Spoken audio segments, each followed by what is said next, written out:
Hello aspirants, maths concept king ఈ కోర్సులో మనకు ఉండేది ఇది అంటే గుర్తుపెట్టుకోండి. ఫస్ట్ ఏం చేస్తామంటే కాన్సెప్ట్ కింగ్లో కాన్సెప్ట్ నేర్చుకుంటాం. ఒకటి కాదు, రెండు కాదు, ఎన్ని కాన్సెప్ట్ నేర్చుకోబోతున్నాము అంటే 150 కాన్సెప్ట్స్. ఓకే, మనకి ఎగ్జామ్లో 100 క్వశ్చన్స్ వస్తాయి. ఇక్కడ కాన్సెప్ట్స్ ఏంటి అంటే జాగ్రత్తగా గమనించండి. ఒక topic for example time and work లేకుంటే టైమ్ అండ్ డిస్టెన్స్లో మోడల్స్ కాదు, కాన్సెప్ట్లో మోడల్స్ ఉంటాయి. ఓకే, దాని గురించి డిస్కస్ చేద్దాం. Next visual maths. Okay, visual maths అంటే జనరల్గా చూడండి, మ్యాథ్స్ అంటేనే సౌండ్ కాదు, మ్యాథ్స్ అంటే ప్రాక్టీస్ కాదు, మ్యాథ్స్ అంటే విజువలేషన్. ఓకే, మ్యాథ్స్ని ఎవరైతే విజువల్గా లెర్న్ చేస్తారో వాళ్ళు లైఫ్లో ఈజీగా సక్సెస్ అవుతారు, ఎప్పటికి కూడా మర్చిపోలేరు మ్యాథ్స్ని. ఫర్ ఎగ్జాంపుల్ చూడండి, ఏరియాస్ వాల్యూ ఉంది, క్లియర్ అక్కడ. ఓకే, కోన్ ఉంది, లేకుంటే సిలిండర్ ఉంది, లేకుంటే మీటర్ కనుక్కోవాలంటే ఏం చేస్తున్నామో కూడా విజువల్గా కనపడాలి. విజువల్గా కనపడకుంటే అది ఎంత నేర్చుకున్నా గాల్లో నేర్చుకున్నట్టే, క్లియర్ అక్కడ. ఇక్కడ విజువల్ హైకే ఇంటర్నేషనల్ స్టాండర్డ్ విజువల్ ఉంటాయి. ఇక్కడ ఎలా ఉంటుంది అంటే జనరల్గా విజువల్ అంటే ఏదో ఒక ఇమేజ్ పెట్టి చెప్పడం కాదు, విజువల్గా మీకు క్లియర్గా కళ్ళ ముందు కనబడేటట్టు ఉంటాయి. Next standard level questions. General చూడండి, కాన్సెప్ట్ నేర్చుకున్నాము, తర్వాత విజువల్గా మ్యాథ్స్ నేర్చుకున్నాం, తర్వాత మనం ఆ నేర్చుకున్న దాన్ని స్టాండర్డ్ లెవెల్ క్వశ్చన్స్కి అప్లై చేయగలగాలి, క్లియర్ అక్కడ. అలా అప్లై చేస్తేనే మనం సక్సెస్ అయినట్టు. అంటే ఇక్కడ ఏమవుతుందంటే స్టాండర్డ్ లెవెల్ క్వశ్చన్స్, ఆ క్వశ్చన్స్ నేర్చుకున్నాక నెక్స్ట్ మెయిన్ ఇంపార్టెంట్ చూడండి ఎక్స్పెక్ట్ లెవెల్. ఈ ఎక్స్పెక్ట్ లెవెల్ అంటే మనం కాంపిటేటివ్ ఎగ్జామ్లో ఒకటి గుర్తుపెట్టుకోండి, కాంపిటేటివ్ ఎగ్జామ్ ఒక 100 మెంబర్స్ రాస్తున్నారు, ఒక 5 పోస్టులకు అనుకుందాం. ఓకే, అంటే 95% స్టూడెంట్స్ ఏమవుతారు, ఎలిమినేషన్ అవుతారు కదా. ఎలా అవుతారు? జస్ట్ ఓన్లీ క్వశ్చన్స్ ద్వారానే. అదే మ్యాథ్స్ కావచ్చు, రీజనింగ్ కావచ్చు, ఇంగ్లీష్ కావచ్చు, జనరల్ స్టడీస్ కావచ్చు కదా. అంటే క్వశ్చన్సే ఎలిమినేషన్ చేస్తాయి కదా. అంటే మనము క్వశ్చన్ అంటే ఎగ్జామ్ హాల్లోకి వెళ్ళేటప్పుడు మనం ఎక్స్పెక్ట్ ఏంటంటే ఏం చేయాలంటే క్వశ్చన్స్ గెస్ చేసి వెళ్ళగలగాలి. ఈ క్వశ్చన్ వస్తుంది, ఈ క్వశ్చన్ వస్తే నేను అటెంప్ట్ చేయగలను, ఈ క్వశ్చన్ వస్తే నేను అటెంప్ట్ చేయలేను అని తెలుసుకోగలిగితే ఈజీగా సక్సెస్ అవుతాం. అంటే ఈ ఎక్స్పెక్ట్ లెవెల్ ఏముంటుంది అంటే మనకు ఎగ్జామ్ పాయింట్ ఆఫ్ వ్యూలో అంటే మనకు జనరల్గా చూడండి, ఇప్పుడు 2027 లేకుంటే 26 ఎగ్జామ్ రాస్తున్నప్పుడు మీ థింకింగ్ ఎలా ఉండాలంటే 2029 లేకుంటే 2030లో మీరు ఎగ్జామ్ రాస్తే కూడా సక్సెస్ అవుతారు. నేర్చుకొని ఎగ్జామ్ హాల్లోకి వెళ్తే ఈజీగా సక్సెస్ అవుతారు, క్లియర్ ఓకేనా. నెక్స్ట్ చూడండి, POQs మెయిన్ ఇంపార్టెంట్. మనం ఇన్ని కాన్సెప్ట్ నేర్చుకున్నాము, ఇన్ని నేర్చుకున్న తర్వాత కూడా మనము ప్రీవియస్ క్వశ్చన్స్ అటెంప్ట్ చేయలేకపోతే మనం ప్రిపరేషన్ రాంగా రైటా? 100% రాంగే, క్లియర్ ఓకేనా. అంటే ఈ కాన్సెప్ట్ నేర్చుకున్న తర్వాత మనం ప్రీవియస్ క్వశ్చన్స్ డ్యామ్ షూర్గా చూడగానే పెట్టేయగలగాలి. ఓకే, ఈ POQs ఒక నియర్లీ ఒక 2000 POQs ఎక్స్ప్లెనేషన్ ఉంటుంది. Next standard books. మనం ఇన్ని నేర్చుకున్నాం. జనరల్గా చూడండి, ఒక కోర్స్ ఉందనుకోండి, ఏదైనా సరే నేను ఉన్నాను అనుకోండి, మ్యాథ్స్ సార్ కాబట్టి నాకు వచ్చిన క్వశ్చన్సే ఉంటాయి ఏదైనా కోర్సులో కదా. ఇక్కడ ఏదే POQs చెప్పగలగాలి కాదు. స్టాండర్డ్ బుక్స్ అంటే ఆల్ ఇండియా లెవెల్లో టాప్ 5 ఏ బుక్స్ ఉన్నాయో, ఓకే, ఆ బుక్స్లోంచి క్వశ్చన్స్ కూడా మీరు చేయగలిగితే మీ ప్రిపరేషన్ 100% పర్ఫెక్ట్గా ఉన్నట్టే. ఓకే, ఇక్కడ చూడండి, ఈ కోర్స్ అంతా డిజైన్ చేసింది నేనే. అంటే ఆ క్వశ్చన్స్ అన్నీ నాకు తెలిసిన క్వశ్చన్సే ఉంటాయి, కానీ ఇక్కడ చూడండి POQs వచ్చిన క్వశ్చన్సే. కానీ ఇక్కడ ఏది అంటే స్టాండర్డ్ బుక్లోని క్వశ్చన్స్.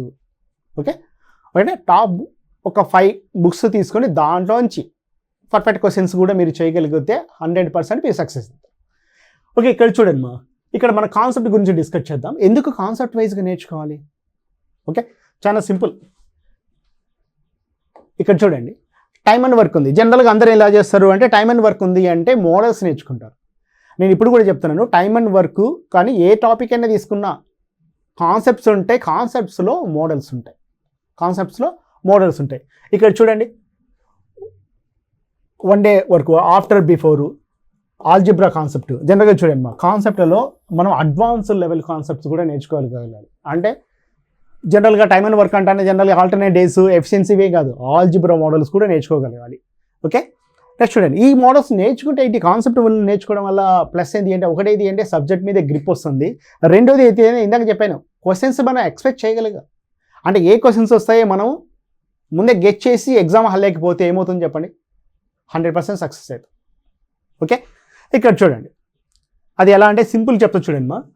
మనము తెలంగాణ మెయిన్స్ 2023 తీసుకుంటే మనకు లోపల వీడియో కూడా ఉంది. ఇక్కడ చూడండి, మనకు ఏం కాన్సెప్ట్స్ వచ్చాయి అంటే చూడండి, ఆఫ్టర్, బిఫోర్ ఇవ్వలేదు, తర్వాత ఆల్టర్నేటివ్ ఇవ్వలేదు, ఎఫిషియన్సీ ఇవ్వలేదు. ఏది ఇచ్చాడు? మెన్ అండ్ ఉమెన్ ఇచ్చాడు కాన్సెప్ట్, తర్వాత అర్థమెటిక్ ప్రోగ్రెషన్లో ఇచ్చాడు, తర్వాత time and work versus time and distance. ఇక్కడ చూడండి, గుర్తుపెట్టుకోండి, టైమ్ అండ్ వర్క్ వర్సెస్ అంటే టైమ్ అండ్ వర్కే కాదు, టైమ్ అండ్ వర్క్ మెథడ్స్ని టైమ్ అండ్ డిస్టెన్స్లు కూడా అప్లై చేయగలగాలి. అదే చెప్తాను కదా, అడ్వాన్స్గా మనం ప్రిపేర్ అయితే ఈజీగా సక్సెస్ అవుతాం. ఇక్కడ చూడండి, అంటే ఈ మోడల్స్ కూడా okay, time and work versus okay time and distance question మనకు చూడండి ఈ కాన్సెప్ట్ ఇచ్చాడు. మీకు తెలుసా ఈ విషయం? అంటే ఇప్పుడు ఇవి ఇచ్చాడు అంటే నెక్స్ట్ చూడండి అంటే నెక్స్ట్ ఎగ్జామ్స్లో ఈ రిమైనింగ్ వచ్చే ఛాన్సెస్ ఎక్కువే కదా. ఓకే, ఇదే మనం కాన్సెప్ట్ వైజ్గా నేర్చుకుంటే వచ్చే ప్లస్ ఏది అంటే ముందు క్వశ్చన్స్ గెస్ చేయగలం. రెండోది ఏంటంటే ఏ కాన్సెప్ట్లో మనం వీక్ ఉన్నామో మనకు తెలిసిపోతుంది. ఏ టాపిక్లో కాదు, ఒక టాపిక్లో సబ్ టాపిక్గా డివైడ్ చేసినట్టు దాంట్లో ఉంటాయి. దీంట్లో మోడల్స్ ఉంటాయి. ఇవన్నీ పర్ఫెక్ట్గా మన కోర్సులు ఎలా ఉన్నాయంటే ఒక్కొక్కటే ఫర్ ఎగ్జాంపుల్ చూడండి, ఆఫ్టర్ బిఫోర్ తీసుకుంటే దీంట్లో A to Z అంటే ఏ నుండి జెడ్ వరకు అంటే ఎలా అడిగినా అంటే రివర్స్ ఇంజనీరింగ్లో కూడా క్వశ్చన్స్ ఇచ్చాను. రివర్స్ ఇంజనీరింగ్ కూడా క్వశ్చన్ అంటే వాడు అంటే క్వశ్చన్ని మనకు ఎలా మార్చి ఇచ్చినా మనము చేయగలిగేటట్టు పర్ఫెక్ట్ అవుతారు. చూడండి ఏ టాపిక్ తీసుకున్నా అలానే చూడండి మనకి ఏది తీసుకున్నా చూడండి టైమ్ అండ్ డిస్టెన్స్ ఉందనుకోండి. టైమ్ అండ్ డిస్టెన్స్లో చూడండి race and games, boat and streams. జనరల్గా ఇవన్నీ ఏమనుకుంటారు అంటే సపరేట్ టాపిక్స్ అనుకుంటారు. కాదు, time and distance. For example చూడండి relative speed. Okay, relative speed కూడా జనరల్గా ఒక టాపిక్గా ప్రిపేర్ అవుతున్నారు, అదొక కాన్సెప్ట్. ఓకే, ఏది రిలేటివ్ స్పీడ్ కూడా అంటే జాగ్రత్తగా గమనించండి. మనకు చూడండి టైమ్ అండ్ డిస్టెన్స్ అనేది తీసుకుంటే జనరల్గా ఓకే మీరు గమనిస్తే ట్రైన్స్ కూడా చూడండి, ఇవన్నీ చూడండి ఒకే దాంట్లోనే. ఇవన్నీ టాపిక్స్ కాదు, గుర్తుపెట్టుకోండి కాన్సెప్ట్స్.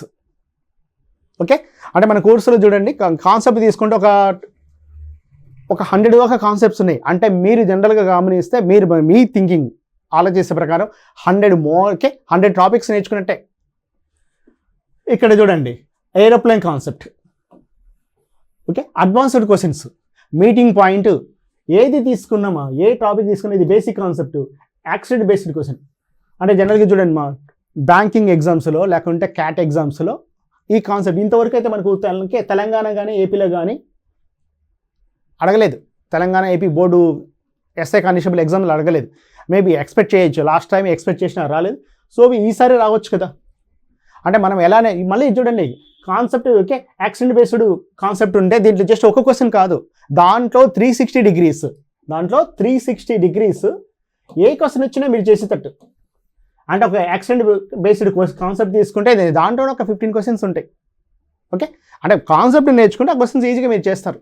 అంటే అలానే ఏ టాపిక్ తీసుకున్నా జనరల్గా చూడండి మా algebra concept. Okay, time and వర్క్లో ఉంది, టైమ్ అండ్ డిస్టెన్స్ కూడా ఆల్జిబ్రా కాన్సెప్ట్ ఉంది. ఓకే, మ్యాథ్స్ అంటేనే ఆల్జిబ్రా. ఓకే, మీరు ప్యూర్ మ్యాథ్స్ కూడా ఆల్జిబ్రాను లింకప్ చేసుకుంటే చాలా ఈజీగా డెడ్ ఈజీగా చేస్తారు. దీంట్లో ప్యూర్ మ్యాథ్స్ని కూడా ఆల్జిబ్రా మీరు అప్లై చేయగలిగితే డెడ్ ఈజీ. ఓకే, ఇంతేనా అంటారు. ఇక్కడ ఎటువంటి ఫార్ములాస్ ఉండవు. జస్ట్ ఒకటి సింపుల్గా గుర్తుపెట్టుకోండి, మనకు ఫార్ములాస్ ఏముండవు. ఆల్జిబ్రాలో లాస్ట్ స్టెప్నే ఫార్ములాని నేర్చుకుంటున్నాం. ఆల్జిబ్రా వస్తే మొత్తం ఆల్జిబ్రా స్టెప్ చేస్తాము, లాస్ట్ వచ్చే స్టెప్ ఏం చేస్తున్నాం చెప్పండి, ఫార్ములా చేసేస్తున్నాం. అంటే టోటల్గా క్వాంట్ మొత్తం ఉండేది కూడా ఆల్జిబ్రానే. ఓకే, మీరు పర్ఫెక్ట్గా ఉన్నారు అంటే ఈజీగా ట్రాక్ చేయొచ్చు. చూడండి మనం తీసుకున్న ఏ టాపిక్ తీసుకున్నా చూడండి ఇదేది అంటే బోర్డ్స్, దాంట్లో సబ్ టాపిక్. నెక్స్ట్ చూడండి కాంపౌండ్ ఇంట్రెస్ట్. కాంపౌండ్ ఇంట్రెస్ట్ తీసుకుంటే ratio concept, LCM concept. General good చూడండి, జాగ్రత్త నోట్ చేయండి. ఎల్సిఎం జనరల్గా ఎల్సిఎం హెచ్సిఎం నేర్చుకుంటాం, కానీ ఎల్సిఎం చూడండి ఎక్కడ అప్లై చేస్తున్నాం మనము, కాంపౌండ్ ఇంట్రెస్ట్లో ఎల్సిఎం అప్లై చేయబోతున్నాం. పాస్కల్స్లా ఓకే, జనరల్గా చూడండి ఈ పాస్కల్స్లా ట్రయాంగిల్ మీరు ఎక్కడెక్కడ అప్లై చేయొచ్చు, ఓన్లీ కాంపౌండ్ ఇంట్రెస్టే కాదు, ఏరియాస్ వాల్యూమ్లో అప్లై చేయొచ్చు, ప్రాబిలిటీలు అప్లై చేయొచ్చు, ఆల్జిబ్రా అప్లై చేయొచ్చు. అంటే జనరల్గా చూడండి నిజంగా రియల్ కాన్సెప్ట్ నేర్చుకుంటే మీరు డ్యామ్ షూర్గా జాబ్ కొడతారు. ముందు సబ్జెక్ట్ తెచ్చుకోండి, తర్వాత 100% కాన్ఫిడెంట్గా ఎగ్జామ్ హాల్లోకి అడుగు పెట్టాలి. ఆ ఎగ్జామ్ హాల్లోకి కాన్ఫిడెంట్గా అడుగు పెట్టాలి అంటే సబ్జెక్ట్ నేర్చుకోవాలి అంటే 3 సంవత్సరాలు 4 సంవత్సరాలు కాదు, 3 నెలలు చాలు. 90 డేస్ అంటే 100 డేస్ మీరు పర్ఫెక్ట్గా కాన్సెప్ట్ వైజ్గా నేర్చుకున్నారు అంటే ఇంతేనా అనిపిస్తుంది. మీరు చేయాల్సింది ఇప్పుడు చెప్తున్నారు చూడమ్మా, మీరు చేయాల్సింది ఒక టాపిక్ తీసుకొని పర్ఫెక్ట్గా అండి, అది టైమ్ అండ్ వర్క్ కావచ్చు, టైమ్ అండ్ డిస్టెన్స్ కావచ్చు, కాంపౌండ్ ఇంట్రెస్ట్ కావచ్చు, ఏదైనా సరే టాపిక్ తీసుకొని మీరు చేయాల్సింది ఏది అంటే ఆ టాపిక్లో ఉన్న ప్రతి కాన్సెప్ట్ని ఎలా అడిగినా ఒక వారం రోజులు పట్టినాయి, 10 డేస్ పట్టినాయి, మీరు ఏం చేస్తారంటే ఆ టాపిక్ని పర్ఫెక్ట్గా నేర్చుకుంటే నెక్స్ట్ ఏమవుతుంది అంటే అది ఇచ్చే బూస్టింగ్తో రిమైనింగ్ టాపిక్స్ అన్నీ లేపేయచ్చు. అంటే మీరు చేయాల్సింది ఏం చెప్పండి, ఒక టాపిక్లో పర్ఫెక్ట్గా ఇంకా ఏ కాన్సెప్ట్ మిస్ కాకుండా. ఇక్కడ చూడండి ఇదే తీసుకున్నాం అనుకోండి, యారో మార్కుడ్ కాన్సెప్ట్. ఈ కాన్సెప్ట్ కూడా మీరు అప్లై నేర్చుకోగలగాలి. నెక్స్ట్ పాస్కల్ అది తీసుకొని ఎక్కడెక్కడ అప్లై చేస్తాము. ఎల్సిఎం కాన్సెప్ట్ చూడండి. ఎల్సిఎం మీరు ఎక్కడన్నా విన్నారా? ఎల్సిఎం అనేది జనరల్గా మనం ఎక్కడ అప్లై చేస్తాం చెప్పండి? ఓన్లీ టైమ్ అండ్ వర్క్లో మాత్రం అప్లై చేస్తాం ఎల్సిఎం అంటే కదా. అసలు ఎందుకు చేస్తున్నాం కూడా చాలామందికి తెలియదు. సింపుల్ గుర్తుపెట్టుకోండి మా, టైమ్ అండ్ వర్క్లోనే ఎందుకు అప్లై చేస్తాము అంటే A can do a piece of work in 20 days, B do the same work in 30 days. ఇక్కడ జాగ్రత్త ఉంచండి, సేమ్ వర్క్ అన్నా అంటే ఏ చేసే పనే బి కూడా చేస్తున్నాడు కాబట్టి, అంటే ఇద్దరు ఒకే వర్క్ గురించి మాట్లాడుతున్నారు అంటే అక్కడ ఎల్సిఎం అప్లై చేసుకోవచ్చు. ఈ క్వశ్చనే కాదు, టైమ్ అండ్ డిస్టెన్స్లో అప్లై చేయొచ్చు. ఓకే, సింపుల్ ఇంట్రెస్ట్లో అప్లై చేయొచ్చు, కాంపౌండ్ ఇంట్రెస్ట్లో అప్లై చేయొచ్చు, ఏరియాస్ వాల్యూమ్లో కూడా అప్లై చేయొచ్చు. ఎప్పుడు సేమ్ అని వస్తాయి. ఓకే, అంటే ఇక్కడ చూడండి, ప్రతి టాపిక్ తీసుకున్నా, ఏ టాపిక్ తీసుకున్నా ఎల్సిఎం కాన్సెప్ట్ ఉంటుంది, ఆల్జిబ్రా కాన్సెప్ట్ ఉంటుంది. మన దాంట్లో గమనించండి. అంటే ఎల్సిఎం తీసుకొని ఎక్కడ అప్లై చేసుకోవచ్చు అవే ఉంటాయి. ఓకే, నెక్స్ట్ ఆల్జిబ్రాని ఎక్కడ అప్లై చేస్తామో అవి కూడా క్వశ్చన్స్ ఉంటాయి. ఓకే, పాస్కల్స్ లా. ఓకే, దీన్ని ఎక్కడెక్కడ అప్లై చేయొచ్చు? 360 degrees అనమాట. ఇదే కాదు, ఇదే కాన్సెప్ట్ తీసుకొని మనం ప్రాబిలిటీలో అప్లై చేస్తాం. ఇదే కాన్సెప్ట్ తీసుకొని ఏరియాస్ వాల్యూలో కూడా అప్లై చేస్తాం. ఓకే, ఇలా 360 degrees పర్ఫెక్ట్గా నేర్చుకుంటే ఏమవుతుంది చెప్పండి? మీరు సక్సెస్ అవుతారు. అంటే మీరు చేయాల్సింది ఇది అంటే నిజాయితీగా 100 days ఈ కోర్సును పర్ఫెక్ట్గా నేర్చుకోండి. ఈ కోర్స్ వ్యాలిడిటీ 6 months ఉంది. ఓకే, మీరు 100 daysలో ఈ కోర్సును పర్ఫెక్ట్గా లేపేశారు అంటే మీరు 100%కి ఎలా వెళ్తారు అంటే ఇంతేనా? మ్యాథ్స్ పెద్ద సబ్జెక్ట్ ఏం కాదు. ఓకే, మ్యాథ్స్ అనేది చాలా ఈజీ సబ్జెక్టు. నేర్చుకునే వాళ్ళు పర్ఫెక్ట్గా నేర్పించే వాళ్ళకి దొరికారు అంటే మీరు ఎక్కడికి వెళ్ళిపోతారు. ఇక నెక్స్ట్ చూడండి, సింపుల్ ఇంట్రెస్ట్. ఇక్కడ కూడా ఇందాక చెప్పాను ఎల్సిఎం కాన్సెప్ట్. ఓకే, అంటే జనరల్గా చూడండి ప్రతి ఒక్క దాంట్లో ఎల్సిఎం ఉంటుంది. టైమ్ అండ్ వర్కే కాదు, టైమ్ అండ్ డిస్టెన్స్లో ఉంటుంది, కాంపౌండ్ ఇంట్రెస్ట్ ఉంటుంది, సింపుల్ ఇంట్రెస్ట్ ఉంటుంది. ఇదంతా ఒక మోడల్స్ అనమాట. ఎల్సిఎం అప్లై చేస్తాం ఎక్కడ? సింపుల్ ఇంట్రెస్ట్ కూడా ఎల్సిఎం అప్లై చేసుకుని క్వశ్చన్స్ ఉంటాయి. అంటే ఈజీ చేయడానికి ఎందుకు. ఇక్కడ చూడండి, పెద్ద కన్ఫ్యూజ్ ఏమి ఉండదు. ఇక్కడ నేర్చుకోవాలంటే పర్ఫెక్ట్గా రివిజన్ చేస్తే 100% డ్యామ్ షూర్గా వస్తుంది. ఓకే, నెక్స్ట్ చూడండి ఇన్స్టాల్మెంట్స్ ఉంటాయి. Next one simple interest and compound interest. ఇక్కడ ఏది అంటే జనరల్ చూడండి, కాంపౌండ్ ఇంట్రెస్ట్ వేరే, సింపుల్ ఇంట్రెస్ట్ వేరే. నెక్స్ట్ వన్ ఏది అంటే simple interest and compound interest రెండు కూడా ఇంటర్లింక్ అయ్యేటివి. ఇవన్నీ దీంట్లో ఈ కాన్సెప్ట్స్ ఉంటాయి. ఇక్కడ జాగ్రత్తగా గమనించండి, చైన్ రూల్ కాన్సెప్ట్.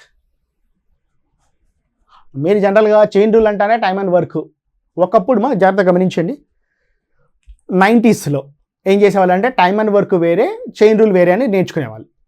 ఓకే, 2005 అక్కడ నుండి ఏమైంది అంటే చైన్ రూల్ టైమ్ అండ్ వర్క్లో ఒక టాపిక్ ఇంటర్లింక్ చేసేసుకున్నారు. ఇప్పుడు కూడా జనరల్గా చూడండి, టైమ్ అండ్ వర్క్ ఒక టాపిక్ ఉంది, టైమ్ అండ్ డిస్టెన్స్ ఒక టాపిక్ అనుకున్నారు. నిజమంటే ఆ రెండు ఒకటే టాపిక్సే, time and work and time and distance. ఇప్పుడు 2026లో విషయం చెప్తున్నాను, ఆల్రెడీ 2024లో కూడా చెప్పాను. ఇప్పుడు ఇంకా అందరికీ మీ దాకా రీచ్ కాలే.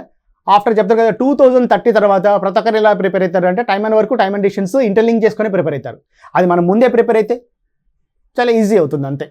ఓకే, ఇక్కడ చూడండి, అంటే ఈ టాపిక్ ఏది అంటే దాన్ని చేసినట్టు. Next AP arithmetic progression. Okay, ఇక్కడ అర్థమెటిక్ ప్రోగ్రెషన్ అప్లై చేసుకుంటూ అంటే రేట్ ఆఫ్ ఇంట్రెస్ట్ 4%, 8%, 12%. ఓకే, ఇలా అర్థమెటిక్ ప్రోగ్రెషన్స్తో వెళ్తూ కూడా క్వశ్చన్స్ అంటే కాంపౌండ్ ఇంట్రెస్ట్ అడగవచ్చు, సింపుల్ ఇంట్రెస్ట్ కూడా అడగవచ్చు. ఈ క్వశ్చన్స్ కూడా మన కోర్సులో ఉన్నాయి. క్లియర్? ఇక్కడ నెక్స్ట్ చూద్దాం. ఇక్కడ చూడండి, రేషియో అండ్ ప్రపోర్షన్స్. ఓకే, ఇది చాలా ఇంపార్టెంట్. ఓకే, జనరల్గా ఇది అంటే క్వాంట్ లేకుంటే అర్థమెటిక్ అని తీసుకుంటే దాంట్లో కింగ్ ఆఫ్ ద ఆల్ సబ్జెక్ట్గా ఆ క్వాంట్ తీసుకుంటే అంటే క్వాంట్ టాపిక్లో ఏది కింగ్ అంటే నేను చెప్పేది ఏది అంటే రేషియో అండ్ ప్రపోర్షన్స్. మీరు రేషియో ప్రపోర్షన్స్ని పర్ఫెక్ట్గా నేర్చుకుంటే ఇక్కడ చూడండి, ఎల్సిఎం హెచ్సిఎఫ్లో టైమ్ అండ్ వర్క్లో టైమ్ అండ్ డిస్టెన్స్లో time and work and time and డిస్టెన్స్లో ప్రాఫిట్ అండ్ లాస్లో సింపుల్ ఇంట్రెస్ట్ కాంపౌండ్ ఇంట్రెస్ట్లో పర్సంటేజ్లో నెంబర్ సిస్టంలో ఏరియాస్ అండ్ వాల్యూమ్స్లో వీటినన్నిటిలో క్వశ్చన్స్ని మీరు ఏం చేయొచ్చు అంటే రేషియోతోనే ఈజీగా చేసేయచ్చు. ఓకే, పర్ఫెక్ట్గా మనకి ఈ కోర్సులో కూడా ఉంది. అంటే రేషియోని అప్లై చేసుకుంటూ టైమ్ అండ్ వర్క్ క్వశ్చన్స్ ఎలా అప్లై చేసేయచ్చు, టైమ్ అండ్ డిస్టెన్స్ క్వశ్చన్స్ ఎలా చేయొచ్చు, ప్రాఫిట్ అండ్ లాస్ క్వశ్చన్స్ ఎలా చేయొచ్చు, సింపుల్ ఇంట్రెస్ట్ కాంపౌండ్ ఇంట్రెస్ట్ ఎలా చేయొచ్చు, తర్వాత పర్సంటేజ్ ఎలా చేయొచ్చు, నెంబర్ సిస్టమ్ చేయొచ్చు, ఏరియాస్ వాల్యూమ్స్ కూడా ఎలా చేయాలో మనకు క్లియర్ కట్గా దాంట్లో ఉంది. ఓకేనా? నెక్స్ట్ చూడండి, పార్ట్నర్షిప్ అంటే జనరల్గా మీరు గమనిస్తే ఏంటి అంటే రేషియో ప్రపోర్షన్స్లో ఒక సబ్ టాపిక్ అది పార్ట్నర్షిప్. చూడండి, పార్ట్నర్షిప్ ఓకే, మనకు 2016 వరకు ఏది అంటే పార్ట్నర్షిప్ క్వశ్చన్స్ మీద పెద్ద ఫోకస్ చేసేవాళ్ళు కాదు. 2016 నుండి స్టేట్ బోర్డ్ ఎగ్జామ్స్ కూడా ఏమవుతుంది అంటే పార్ట్నర్షిప్ మీద కొంచెం, అంటే జనరల్గా రేషియో ప్రపోర్షన్స్ క్వశ్చన్స్ దాంట్లో పార్ట్నర్షిప్ మీద కొంచెం ఫోకస్ చేస్తున్నారు. కాబట్టి ఈ టాపిక్ ఏది ఏంటంటే సబ్ టాపిక్గా ఇది దాంట్లో ఉన్న మోడల్స్ అన్నమాట. ఓకే, ఇక్కడ కూడా దీంట్లో చూడండి LCM concept, ratio proportion concept జాగ్రత్తగా గమనించండి. అంటే ఇక్కడ పెద్ద మోడల్స్ ఏమి ఉండవు. ఓకే, మీరు పర్ఫెక్ట్గా నేర్చుకుంటే చాలా ఈజీగా నేర్చుకోవచ్చు. మీరు కొన్ని కూడా డూబిట్ చేసుకోండి, మ్యాథ్సా నాన్ మ్యాథ్సా అది సెకండరీ. ఓకే, మీరు ఎంతమంది 10th క్లాస్ నాన్ మ్యాథ్స్ వాళ్ళు ఉన్నారు చూడండి, ఒకసారి థింక్ చేయండి. మీరు 10th క్లాస్లో నాన్ మ్యాథ్సా మ్యాథ్సా? మ్యాథ్సే కదా. మీరు ప్రిపేర్ అయ్యి ఈ క్వాంటమ్ ఇది 8th క్లాస్ మ్యాథ్సే. ఓకే, 10th క్లాస్ అన్న అప్లికేషన్ మ్యాథ్స్ ఉంటుంది. ఇక్కడ వచ్చాక మీరు ప్రిపేర్ అయ్యేది ఏది 8th క్లాస్ మ్యాథ్సే. అంటే మీరు మీ జస్ట్ థింకింగ్ అనమాట, నేను మ్యాథ్స్ కాదు నాన్ మ్యాథ్స్. ఓకే, ఒక ఫీలింగ్ అనమాట. ఆ ఫీలింగ్ వల్ల మీరు అంటే వెనకబడుతున్నారు అంతే. మ్యాథ్స్ లేదు నాన్ మ్యాథ్స్ లేదు. ఇక్కడ కాన్సెప్ట్ ఎవరికి తెచ్చారో వాళ్ళు మ్యాథ్స్, ఎవరికైతే కాన్సెప్ట్ తెలియదో వాళ్ళు నాన్ మ్యాథ్స్. ఫర్ ఎగ్జాంపుల్ చూడండి 105 × 105 మీరు చేయగలిగారు అనుకోండి,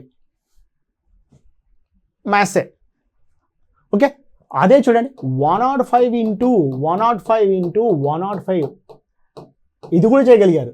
నెక్స్ట్ 105 × 105 × 106 × 108 ఇది కూడా ఫ్రాక్షన్ ఆఫ్ సెకండ్స్లో చేయడం అంటే ఎవరైనా చేస్తారు. ఇది కూడా ఫ్రాక్షన్ ఆఫ్ సెకండ్స్లో పెడితే మిమ్మల్ని ఎవరు నాన్ మ్యాథ్స్ అనేది. ఓకే, ఈ కాన్సెప్ట్ నేర్పిస్తాను. అంటే మీరు పర్ఫెక్ట్ అవుతారు, దాంట్లో డౌటే లేదు. ఓకే, జనరల్గా మీకు తెలుసో తెలీదో ఇది ఏది అంటే ఈ కోర్సే నిజంగా అంటే నాన్ మ్యాథ్స్ అడ్డా. నాన్ మ్యాథ్స్ వాళ్ళకి ఇది ఒక వరం. ఇంకా మ్యాథ్స్ వాళ్ళకైతే ఇంకా వాళ్ళ నాలెడ్జ్ని త్రిపుల్ చేస్తుంది. క్లియర్? ఓకేనా? ఇక నెక్స్ట్ చూడండి, మనకేమి ఇచ్చాడు అంటే యావరేజ్లో కూడా ఇలా కాన్సెప్ట్స్ ఉంటాయి. ఈ కాన్సెప్ట్ వైజ్గా మనము ప్రిపేర్ అవుతాము. నెక్స్ట్ వన్ పర్సంటేజ్లో కూడా చూడండి ఇవి ఉంటాయి. అంటే ప్రతి టాపిక్ తీసుకుంటే ఎలా అంటే చూడండి ప్రాఫిట్ అండ్ లాస్లో ఈ కాన్సెప్ట్స్ ఉంటాయి. జనరల్గా చూడండి మీకు తెలిసిన ఇక్కడ కూడా వచ్చింది చూడండి, గమనించండి ఆల్జిబ్రా కాన్సెప్ట్. అంటే నేను ఒకే కాన్సెప్ట్ తీసుకొని ఇక్కడ మిమ్మల్ని పర్ఫెక్ట్ చేస్తున్నాను. పర్ఫెక్ట్ అంటే ఏది అంటే మీ నాలెడ్జ్ని ఎక్స్ట్రీమ్ లెవెల్కి తీసుకెళ్ళిపోతాను. మీరు ఎగ్జామ్ హాల్లో కూర్చొని ఎగ్జామ్లో క్వశ్చన్స్ సాల్వ్ చేసేటప్పుడు మీ పక్కన నేనున్న ఫీలింగ్ ఖచ్చితంగా కలిగిస్తాను. ఓకేనా? ఓకే, 100% మీరు సక్సెస్ అవుతారు. ఓకే, ఇక్కడ చూడండి రేషియో కాన్సెప్ట్, ఎల్సిఎం కాన్సెప్ట్ జాగ్రత్తగా గమనించండి. ఏ దాంట్లో తీసుకున్నా అవి ఉన్నాయి కదా. ఓకే, మీరు ఇలా ప్రిపేర్ కావాలా, మీరు మోడల్స్ ప్రిపేర్ అయ్యారు. అందుకే మీకు ఏమనిపిస్తుంది అంటే మ్యాథ్స్ అంటే డిఫికల్ట్ అనిపిస్తుంది. ఓకే, మీరు 0 నుండి స్టార్ట్ చేస్తుంటే మీకు ఇది ఒక పెద్ద గిఫ్ట్. ఓకే, ఇక 0 నుండి కాకుండా మీరు ఆల్రెడీ ఒక నాలెడ్జ్ ఉందనుకోండి. ఓకే, మీకు ఎక్స్ట్రాగా యాడ్ అయితే ఓహో ఇది కదా నేను నేర్చుకోవాల్సింది, మనం తప్పు నేర్చుకున్నాం. అందుకే ఇంకొక జనరల్గా చూడండి బేసిక్ నుండి హై స్టాండర్డ్ అంటే ఏముండదు, ఉండే క్వశ్చన్సే బేసిక్ క్వశ్చన్సే. బేసిక్ నుండి హై స్టాండర్డ్ ఎందుకు బేసిక్ అంటున్నా, మా టాపిక్ ఏంటి ప్రాఫిట్ అండ్ లాస్. ఇది ఇంటర్మీడియట్లో ఉంటుందా, పోనీ 9th క్లాస్లో ఉంటుందా, 10th క్లాస్లో ఉంటుందా, బీఎస్సీ మ్యాథమెటిక్స్లో ఉంటుందా, ఎంఎస్సీ మ్యాథ్స్లో ఉంటుందా? కాదు కదా. ఏ క్లాస్లో ఉంటుంది? 7th class. మరి 7th క్లాస్ క్వశ్చన్ తీసుకొని బేసిక్ టు హై స్టాండర్డ్ అని ఎలా అంటాం? క్లియర్? ఓకేనా? ఉండేదే basic questions, high standard questions కూడా బేసికే. మనం పర్ఫెక్ట్గా బేసిక్ నేర్చుకోలేదు కాబట్టి అదేమనిపిస్తుంది చెప్పండి, టఫ్ అనిపిస్తుంది. క్లియర్? ఓకేనా? మీరు నేర్చుకుంటే అంటే step by step. Okay, perfect basic ఇందాక చెప్పాను. టైమ్ అండ్ వర్క్ ఉంది. టైమ్ అండ్ వర్క్లో ఎల్సీ మీదకి అప్లై చేస్తున్నాం, హెచ్సిఎఫ్ అప్లై ఎందుకు చేయలేం? చేయొచ్చు. ఆ విషయం తెలిస్తే ఈజీ, తెలియకుంటే ఏమవుతుంది చెప్పండి, హై స్టాండర్డ్ క్వశ్చన్ లానే అనిపిస్తుంది. ఇప్పుడు థింక్ చేయండి, నేను చెప్తాను కదా, టైమ్ అండ్ వర్క్లో ఎల్సీమీ ఎందుకు అప్లై చేస్తున్నాం, హెచ్సిఎఫ్ ఎందుకు అప్లై చేయలేం? ఒక క్వశ్చన్ మార్క్ వేసుకోండి. ఎందుకు అప్లై చేయట్లేదు? మనకు అప్లికేషన్ నాలెడ్జ్ లేదు కాబట్టి అప్లై చేయట్లేదు అంతే. టైమ్ అండ్ వర్క్లో క్వశ్చన్స్ కూడా హెచ్సిఎఫ్ తీసుకొని అప్లై చేసి చెయ్యొచ్చు. ఓకే, చెప్తాను కదా, మన థింకింగ్ ఎలా ఉండాలంటే విజువలైజేషన్ ఎలా ఉండాలి, 2030లో ఎగ్జామ్ రాస్తుంటే ఎలా ఉండాలి అలా ఉండాలి. 2030లో ఫర్ ఎగ్జాంపుల్ సింపుల్ చూడండి, ఒక చిన్న లాజిక్ చెప్తా. మీ బ్రదర్ ఉంటాడు 9th class or 10th class చదువుతుంటాడు. క్లియర్? ఓకేనా? మీరు ఎస్ఐ ప్రిపరేషన్ స్టార్ట్ చేశారు. థింక్ చేయండి, మీరు 2020 2లో స్టార్ట్ చేశారు, ఎక్సఐ ప్రిపరేషన్ స్టార్ట్ చేశారు. మీ బ్రదర్ కానీ లేకుంటే మీకు తెలిసిన వ్యక్తి 9th క్లాస్ స్టార్ట్ చేయాలి. క్లియర్ అక్కడ మనం ఎస్ఐ ప్రిపేర్ అవుతున్నాము 2022 నుండి 2026 వచ్చింది, 4 years అయింది. క్లియర్ అక్కడ జాగ్రత్తగా గమనించండి. 4 yearsలో మన నాలెడ్జ్, మన సబ్జెక్ట్ నాలెడ్జ్ ఎంత ఉంది? అదే 9th క్లాస్లో కూర్చొని ఐఐటి ఫౌండేషన్ నేర్చుకున్నాడు, 10th క్లాస్ అయిపోయింది, తర్వాత ఇంటర్మీడియట్ పర్ఫెక్ట్ ఫ్యాకల్టీ చేతిలో పడ్డాడు, మొన్న ఐఐటి రిజల్ట్స్ కొట్టింటాడు. 99.9% వచ్చిండొచ్చు. అరే అతను 9th క్లాస్ ఉన్నారు, మీరు బీటెక్ లేకుంటే డిగ్రీ కంప్లీట్ చేసి స్టార్ట్ చేశారు ఏది కాంపిటేటివ్ ఎగ్జామ్లకి. ఈ 4 సంవత్సరాల్లో మీరేం నేర్చుకున్నారు? ఈ 4 సంవత్సరాల్లో తన నాలెడ్జ్ ఎలా వెళ్ళిపోయింది అంటే జాగ్రత్తగా గమనించండి. 14-15 years స్టూడెంట్ ప్రిపరేషన్ స్టార్ట్ చేసి 4 yearsలో ఎగ్జామ్కి వెళ్ళిపోయి ఏం చేశాడు చెప్పండి? ఐఐటి క్రాక్ చేశాడు. నిజమంటే వరల్డ్ వైడ్లో టాప్ 3 ఎగ్జామ్లో టఫెస్ట్ ఎగ్జామ్లో ఒకటి, అది క్రాక్ చేశాడు. మనకు తెలిసిన పిల్లోడే. మనం 4 సంవత్సరాల నుండి జస్ట్ బేసిక్ క్వశ్చన్స్ పర్ఫెక్ట్గా నేర్చుకోలేదు. ఇదే ఎక్కడ తేడా వస్తుంది అంటే మనము కరెక్ట్ వేలో వెళ్ళట్లేదు. కరెక్ట్ వేలో వెళ్తే అంటే మీరు కూడా కరెక్ట్ వేలో వింటే, పర్ఫెక్ట్గా వేలో వెళ్ళింటే ఏం చేసేవాళ్ళు చెప్పండి? ఐఐటి క్రాక్ చేసేవాళ్ళు. మీరు నేర్చుకోవాల్సిన మెథడ్స్ చాలా ఇంపార్టెంట్, గుర్తుపెట్టుకోండి. ఓకే, ఇక్కడ చూడండి, ఏది ఇది profit and loss. Profit and లాస్లో ఎల్సిఎం ఏంటి? ప్రాఫిట్ అండ్ లాస్లో రేషియో ఏంటి? ఆల్జీబ్రా ఏంటి కదా? అంటే అడ్వాన్స్గా ప్రిపేర్ అవుతున్నాం. అడ్వాన్స్గా ప్రిపేర్ అవ్వడానికి పెద్ద నాలెడ్జ్ అవసరం లేదు. ఓకే, అడ్వాన్స్గా నేర్చుకొని మీకు నేర్చుకోవాలనే క్యూరియాసిటీ ఉంది అంటే పర్ఫెక్ట్ అవుతారు. ఆల్జీబ్రా కాన్సెప్ట్, ఇదే ఆల్జీబ్రా కాన్సెప్ట్. అంటే ఇక్కడ ఏ క్వశ్చన్ ఉందో దాంట్లో వర్డ్ చేంజ్ చేసి సింపుల్ ఇంట్రెస్ట్ అడుగుతాడు, వర్డ్ చేంజ్ చేసి పర్సంటేజ్లు అడుగుతాడు, అంతే. అక్కడంతకన్నా ఏం లేదు. అంటే ఆ నాలెడ్జ్ తీసుకొచ్చి ఇక్కడ అప్లై చేస్తున్నాం అంతే. ఓకే, నెక్స్ట్ వన్ చూద్దాం. ఇది చెప్పే కదమ్మా, రేషియో ప్రపోర్షన్స్లో ఇది సబ్ టాపిక్స్. అంటే మన ప్రిపరేషన్ ఎలా ఉండాలంటే పర్ఫెక్ట్గా ఉండాలి, డ్యామ్ షూర్గా జాబ్ కొట్టగలగాలి. ఓకే, పోస్టులు ఎన్ని ఉన్నాయో పక్కన పెట్టేసేయండి. మనకు కావాల్సింది ఒక పోస్టే. పోస్టులు ఎన్ని ఉన్నాయో మనకు అనవసరము, మనకు కావాల్సింది ఎన్ని పోస్టులు? ఒక పోస్టే. ఓకే, చిన్న ఎగ్జాంపుల్ చెప్తా చూడండి. ఇందాక చెప్పాను టైమ్ అండ్ వర్క్లో హెచ్సిఎఫ్ ఎందుకు అప్లై చేయట్లేదు అని. ఒక చిన్న ఎగ్జాంపుల్ చూడండి. ఏ ఉన్నాడు, ఏ అనే వ్యక్తి ఒక వర్క్ని 54 daysలో కంప్లీట్ చేస్తున్నాడు. బి అనే వ్యక్తి ఎన్రోల్ చేస్తున్నాడు అంటే 72 days. సి అనే వ్యక్తి 90 daysలో కంప్లీట్ చేస్తున్నాడు. ముగ్గురు కలిసి ఎన్రోల్ చేస్తాడు. ఇది బేసిక్ క్వశ్చనే కదా. క్లియర్ అక్కడ ఇలా ఇచ్చినప్పుడు జనరల్గా ఏం చేస్తాం? ఎల్సిఎం తీసుకుంటాము, దాన్ని అప్లై చేసుకుంటాం. లేకుంటే ABC by AB plus BC plus CA, ఇంతే కదా చేసేది. లేకుంటే ఏం చేస్తామంటే ఎల్సిఎం కాన్సెప్ట్ చేస్తాం. ఇక్కడ చూడండి, ఇక్కడ ఎందుకు హెచ్సిఎఫ్ చేయాలంటే ఒకటి గుర్తుపెట్టుకోండి. ఇక్కడ ఎగ్జామ్ ఉంది, ముగ్గురు రాస్తున్నారు. ఓకే, ఒక పర్సన్ ఏం చేశాడు అంటే క్వశ్చన్ చూడగానే జనరల్గా చేయగలడు, కానీ క్వశ్చన్ ఏముంది అంటే 54 ఉంది, 70 ఉంది, 90 ఉంది. కాబట్టి ఏం చేశాడు అంటే అంత పెద్ద క్వశ్చన్కి ఎల్సిఎం తీసుకోవడం రాదులే, ఎందుకు టైం వేస్ట్ అని స్కిప్ చేశాడు. రెండో వ్యక్తి ఏం చేశాడు చెప్పండి? తనకు తెలిసిన ఎల్సిఎం మెథడ్ కానీ లేకుంటే ఇది కానీ అప్లై చేశాడు, చేయగలిగాడు. చూడండి, స్కిప్ చేసిన వ్యక్తి ఏమంటే అక్కడ ఆ క్వశ్చన్ ఏం చేశాడంటే అతన్ని ఎలిమినేషన్ చేసేసింది ఆ క్వశ్చన్. క్లియర్ కానీ అతను క్వశ్చన్ సింపుల్ క్వశ్చనే, కానీ భయంతో ఏం చేశాడు చెప్పండి? వెళ్ళిపోయాడు. రెండో వ్యక్తి చూడండి, వీళ్ళిద్దరు కూడా ఎగ్జామ్లో చేశారు, ఆన్సర్ వచ్చింది, కానీ ఇక్కడ ఏం జరిగింది అంటే టైం టేకెన్. అదే ఎగ్జామర్ ఏం చేస్తాడు అంటే ఎలా టైం కిల్ చేయాలి, అతని మెయిన్ టార్గెట్ ఏం చెప్పండి? క్వశ్చన్ చూడగానే మీరు భయపడగలగాలి, టైం లేకుంటే రెండోది టైం కిల్ కావాలి. అప్పుడే ఏమవుతుంది చెప్పండి? మీరు వెనకబడతారు. మరి జాబ్ ఎవరికి వస్తుంది? ఆ 5% ఎలా ఉంటుంది అంటే ఈ క్వశ్చన్ని కూడా ఏం చేస్తానంటే హెచ్సిఎఫ్ అప్లై చేసుకొని జస్ట్ ఒక ఫ్రాక్షన్ ఆఫ్ సెకండ్, ఒక 30 secondsలో అప్లై చేసి ఆన్సర్ చేశారు అనుకోండి, అతడు కాంపిటీషన్లో ఉంటాడు. క్లియర్ ఓకేనా? ఇక్కడ చూడండి, హెచ్సిఎఫ్ అంటే ఏం లేదమ్మా, ఈ రెండు నెంబర్ల మధ్య డిఫరెంట్ అనేది హెచ్సిఎఫ్ అవుతుంది. అంటే 54, 70 మధ్య డిఫరెంట్ ఎంత ఉంది? 18 ఉంది. కాబట్టి వీటి హెచ్సిఎఫ్ ఎంత అంటే 18. 18 3s, 18 4s, 18 5s. చూడండి, 3 × 4 × 5 by a plus a × b 12, 20, 15, 47. Clear ఓకేనా? 3 × 4 × 5, 3 × 4 × 5 చేశాను. 47 ఎక్కడిది? 12, 20 ప్లస్ 15 వేస్తే 47 వచ్చింది. మన హెచ్సిఎఫ్ ఎంత తీసుకున్నాం? 18. ఇది వేస్తే వచ్చే ఆన్సరే ఫైనల్ ఆన్సర్ అవుతుంది. ఓకే, అంటే చూడండి ఏమవుతుంది? 12, 1080 by 47. This is the answer. Okay, అంటే మనం అడ్వాన్స్గా ఆలోచించగలగాలి. ఓకే, ఈ కోర్స్ యొక్క ముఖ్య ఉద్దేశం అదే. ఓకే, ఇక్కడ గుర్తుపెట్టుకోండి మా, అర్థమెటిక్ 2.0, అర్థమెటిక్ 3.0 అంటే ఏముండదు. మీరు బేసిక్ నేర్చుకుంటే ప్రతి కూడా అంటే మీరు స్టార్టింగ్ నేర్చుకున్నప్పుడే, అంటే 2020లో స్టార్ట్ చేసేటప్పుడు మీరు పర్ఫెక్ట్గా బేసిక్ నేర్చుకుంటే ఆటోమేటిక్గా 4.0 ఏమి ఉండదు. క్లియర్ ఓకేనా? మీరు పర్ఫెక్ట్గా బేసిక్ నేర్చుకుంటే ఏ క్వశ్చన్ అయినా క్రాక్ చేయగలరు. ఒకటి సింపుల్ చూడండి, మీరు కాన్సెప్ట్ నేర్చుకున్నారు, ఈ కాన్సెప్ట్ నేర్చుకున్నారు ఫర్ రేషియో ప్రపోజింగ్ కావచ్చు, ఏ టైమ్ అండ్ వర్క్ కావచ్చు, ఏదైనా కావచ్చు, మీరు ఏ టాపిక్ తీసుకున్నా ఈ కాన్సెప్ట్ అన్ని నేర్చుకున్నారు. మీరు 2035లో రాసినా మీరు ఈ కాన్సెప్ట్ ఆ క్వశ్చన్స్ క్రాక్ చేయగలగాలి. కరెక్టే కదా? ఓకే, మీరు నేర్చుకున్న దాన్ని ఎక్కడ అప్లై చేయగలగాలి? 2035 అంటే నియర్లీ ఒక 10 years తర్వాత కూడా మీరు ఏం చేయాలి చెప్పండి? ఆ క్వశ్చన్ కూడా మీరు చేయగలగాలి. అంటే మన జనరల్గా చూడమా, అంటే ఒక 10 సంవత్సరాలు చదవాలంటే అర్థమెటిక్ 10.0 చదవాలా? కాదు కదా, చేత గమనించండి. ఓకే, ఈ లూప్లో పడకండి. అంటే 1.0 అయిపోయింది, 2.0 ఉంది, 3.0 కావాలి, ఇవన్నీ కాదు. మీరు బేసిక్ నేర్చుకుంటే ఏ క్వశ్చన్ అయినా అంటే క్యాట్ క్వశ్చన్ అయినా, జీమ్యాట్ క్వశ్చన్ అయినా మీరు సాల్వ్ చేయగలగాలి.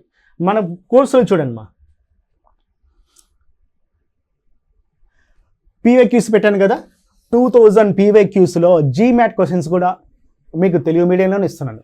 జీమ్యాట్ క్వశ్చన్స్ అంటే దాని మీనింగ్ ఏది అంటే అడ్వాన్స్డ్ క్వశ్చన్స్, ఫ్యూచర్లో రాబోయే క్వశ్చన్స్ మన ఇండియాలో. ఓకే, అంటే ఇంటర్నేషనల్ స్టాండర్డ్లో ఎలా అడుగుతున్నాడో మనం థింక్ చేయగలిగి ఆ క్వశ్చన్ తీసుకొని మనకు అప్లై చేసుకుంటే ఈజీగా వస్తుంది. ఓకే, మేము ఎస్ఐ ప్రిపేర్ అవుతున్నాం, మేము కానిస్టేబుల్ ప్రిపేర్ అవుతున్నాం, మాకు జీమ్యాట్ ఎందుకు? మీకు జాబ్ వద్దా? డ్యామ్ షూర్గా ఈసారి జాబ్ మిస్ చేసుకుంటే మళ్ళీ నోటిఫికేషన్ ఎప్పుడు? ఓకే, మీరు స్టాండర్డ్ జీమ్యాట్ క్వశ్చన్ అంత మాత్రం పెద్దగా ఏమి ఉండదు. వాళ్ళకు కూడా డిగ్రీ క్వాలిఫికేషనే, మీకు కూడా డిగ్రీ క్వాలిఫికేషనే కదా. ఓకే, వాళ్ళు రాసేది జీమ్యాట్ ఇంటర్నేషనల్ స్టాండర్డ్ నేర్చుకుంటారు, మీరు కూడా ఇంటర్నేషనల్ స్టాండర్డ్లో నేర్చుకోండి, నష్టమేం లేదు. ఓకే, మీ కాన్ఫిడెంట్ ఏమవుతుంది చెప్పండి? డబల్ అవుతుంది. సింపుల్ చెప్తా చూడండి, మా 2006లో క్యాట్ ఎగ్జామ్లో ఇచ్చిన కాన్సెప్ట్ 2022లో ఎస్ఐ ఎగ్జామ్లో ఇచ్చాడు. ఓకే, మనం నెక్స్ట్ వీడియోలో అవి డిస్కస్ చేద్దాం. ఓకే, అంటే చూడండి, దగ్గర చూడండి 18 years తర్వాత అదే క్వశ్చన్ వచ్చింది. అంటే మనం ముందే ఈ క్వశ్చన్స్ నేర్చుకొని ఉంటే ఈ క్వశ్చన్ ఈజీ కదా. ఎగ్జామ్ హాల్లో చూసిన తర్వాత ఇప్పుడు స్టార్ట్ చేయడం కాదు, ఈ క్వశ్చన్స్ని ముందే గెట్ చేయగలగాలి, క్వశ్చన్స్ ప్రిపరేషన్ కావాలి. ఓకే, మీరు ఒక టాపిక్ తీసుకున్నాక మీరు ఏం కావాలి చెప్పండి? పర్ఫెక్ట్ కావాలి. ఓకేనా? ఓకే, ఇప్పటికి కూడా చెప్తాను కదమ్మా, మీరు ఎగ్జామ్కి వెళ్ళేటప్పటికల్లా 100% ఈ క్వశ్చన్ వస్తుంది, నేను 100% చేయగలను, ఈ క్వశ్చన్ వస్తే నాకు కొంచెం టైం పడుతుంది అని ముందు మెంటల్గా ఫిక్స్ అయ్యి ఎగ్జామ్ హాల్లోకి అడుగు పెడతారు. తర్వాత ఏమవుతారు? మీరు అనుకున్న గోల్ను సాధిస్తారు. Okay, thank you very much.